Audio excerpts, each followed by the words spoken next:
Peter Criss.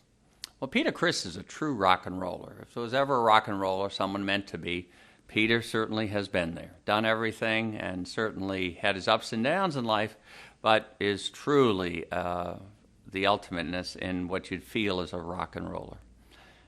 Peter could also be very emotional, very sensitive, very emotional. You could say something to Peter that would either be very up or very down, depending on how he took it that day. But there were a lot of things that would happen.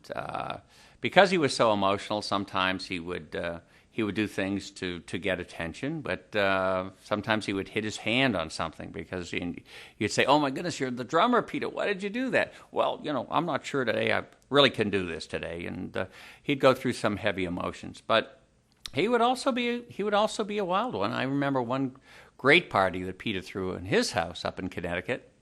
And when we were all we had great food and lots of people were there. And it was just one of the best parties we had had. And all of a sudden, Ace comes to me and says, "I think Peter is shooting his gun." And I said, "What's that sound?" He said, "I think Peter's shooting his gun."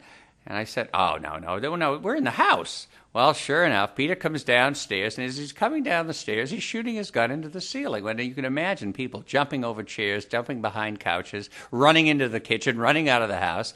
And that was just one party. There was many others that were even wilder. Peter, always the crazy rock and roller. I can remember this story while we were in Germany. I think it was Frankfurt. But anyway, we were in Germany, and one night late, about 2 a.m, I get a call from the road manager. "Have you seen Peter?" I said, "No." "Isn't he in his room?" "No." "Well, he must have left the hotel." "No, he didn't leave the hotel." "Well, maybe he found someone else. Maybe he's in someone else's room." "Well, we've looked everywhere." I said, "Well, okay, let me come up to his room. I'll meet you at his room." I walk into his room, and the room doesn't exist anymore. There's an armoire that's smashed. All the mirrors are gone. The lighting fixtures are off the wall. I said, "Oh, my God, he's having one heck of a rock and roll party." Well, we hunted around the hotel some more, and I noticed that one of the windows was open. And I said, "You don't think he could be walking outside on the ledge, do you?" Well, anything's possible with Peter. Maybe he decided to walk out on the ledge. Well, sure enough, we looked outside, and 9 stories up on the ledge on the side of the hotel, Peter was out there singing and having a great time. Well, we coaxed him in and finally went to bed for the evening. One of the great moments that we've had with Peter was certainly around the song Beth. And in fact, Beth turned out to be a lifesaver for us. Peter had come up with a song that everyone thought might work, and especially the producer, Bob Ezrin, who said, we could use a song like this on the album. So Peter and Bob finished the song, and it turned out to be not only a major success for us, but it also helped the Destroyer album become a major album.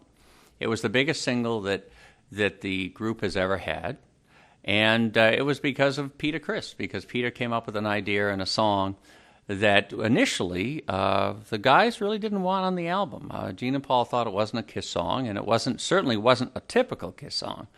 However, at listening to it, I knew it had to be on the album, and it certainly struck me as a possible single. And it went on the album, and it turned out to be not only the biggest success they've had as a single, but it saved and promoted the Destroyer album all over the world. Oh, there was one night at a concert when someone threw a cherry bomb on stage, and it landed right beside Peter's drums. And I see Peter fall off his stand, and I'm saying, oh my goodness. And everyone's panicking. We help Peter off the stage, and of course the audience knew it and everything. And there's an ambulance that's backing up to the backstage area, and Peter's being carried out. And now we're on our way to the hospital, and he looks up at me and he says, "Bill, do you think we should do the rest of the show?" I said, "Yeah, I think so." He said, "Well, turn this thing around." Well, he turned it around. He comes back to the stage, and we finished the show. As always, Peter could be very, very emotional, and during those times, it was between the partying and some of the drugs and everything else that were being taken, Peter would be extreme. And Gene and Paul came to me and said, "Look, I think we're going to have to replace Peter." I didn't think it was necessarily the right thing to do at that time. I'd hoped that we'd give him a chance to help himself first, but it didn't seem to get any better, and Peter at the time was also in the middle of getting married, and it seemed to be so emotional that we had many, many meetings between the four of us, Ace, Paul, Gene, and myself. Ace and I were on one side, and Gene and Paul were on the other side.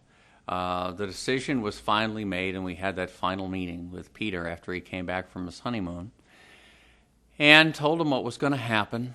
Obviously, he was very hurt, and Gene and Paul left the meeting after telling him, and he turned around to Ace and asked Ace if that's what he felt, and Ace reluctantly said yes.